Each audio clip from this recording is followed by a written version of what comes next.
Bonjour à tous, aujourd'hui je vous retrouve pour un nouveau challenge. Et oui, parce que c'est l'été, c'est les vacances et j'ai une palle énorme qu'il faut absolument que je fasse descendre. Et surtout, ce challenge, il s'agit du challenge des 4 maisons. Et donc, vous l'aurez deviné, il s'agit d'un challenge en rapport avec Harry Potter. Donc forcément, c'est un challenge qui me donne envie. Il a été créé par Bulle de mots. Donc je vous mettrai la vidéo en barre d'infos. D'ailleurs, elle vous expliquera le challenge beaucoup mieux que moi. Donc je vous invite à aller voir sa vidéo. Il y a aussi une page Facebook pour le groupe pour échanger tout au long des 2 semaines. Puisque c'est un challenge qui a lieu du 15 août au 29 août. Donc 2 semaines. Le principe est très simple. Il s'agit ok. Il s'agit de lire 7 livres qui cumulent 4119 pages. Donc en fait, ce nombre de pages correspond au cumul de nombre de pages dans les 7 Harry Potter. Chacun représente sa maison et cumule des points. Et au final, on fait le calcul de tous les points pour voir quelle maison a gagné. Donc exactement comme dans Harry Potter. Donc personnellement, j'appartiens à Gryffondor, donc je représente Gryffondor. Hey! Pour remporter le challenge, il faut au minimum, du coup, avoir lu 7 livres et 4119 pages. Et ça rapporte 15 points. Une fois qu'on a validé ces 15 points, chaque autre lecture rapporte d'autres points. Du coup, je vais vous présenter ma palle et vous expliquer donc quels points il devrait à peu près m'apporter. Donc, je commence dans ma palle par la relecture donc d'un Harry Potter qui rapporte 10 points.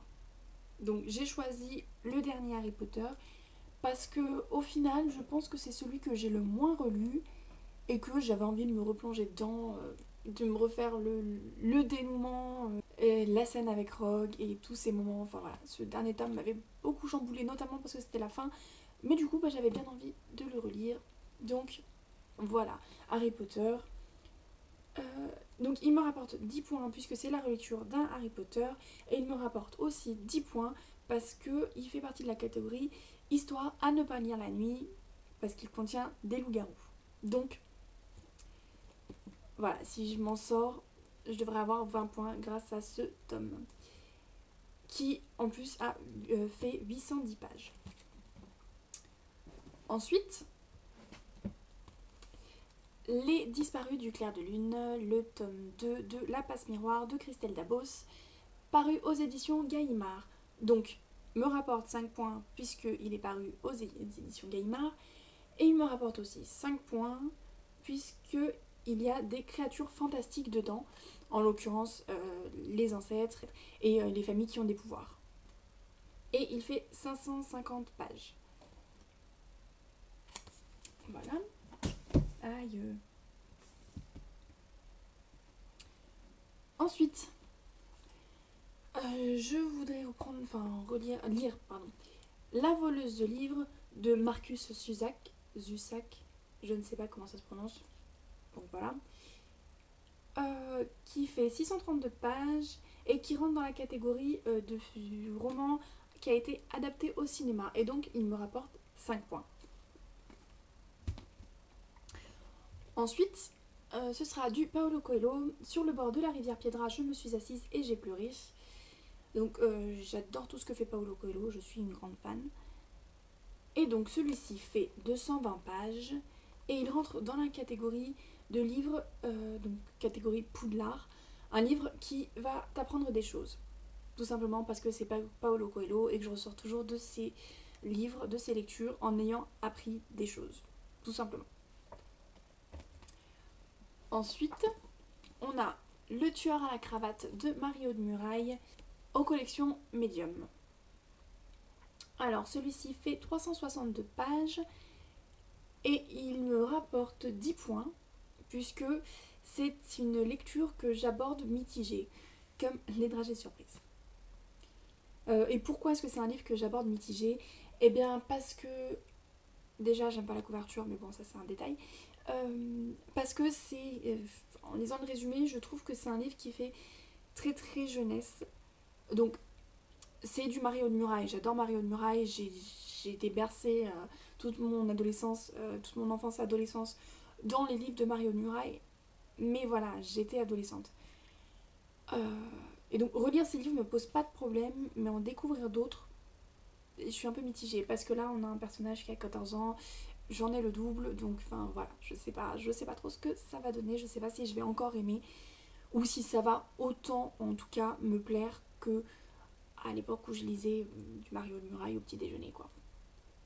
On a ensuite Alice et l'épouvanteur, qui est donc le tome 12 de l'épouvanteur par Joseph Delaney, paru aux éditions Bayard.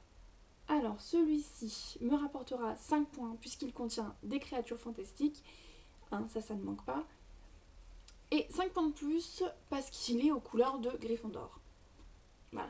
Et c'est un livre de 326 pages. Ensuite, on a donc The Mortal Instrument, le tome 5, La Cité des âmes perdues, par Cassandra Clare, paru aux éditions PKJ. Donc, celui-ci fait 600 pages. Et il rentre dans 2 catégories, donc histoire à ne pas lire la nuit puisqu'il y a les loups-garous. Et la deuxième catégorie, c'est le tournoi des 3 sorciers, donc une lecture qui représente un véritable défi.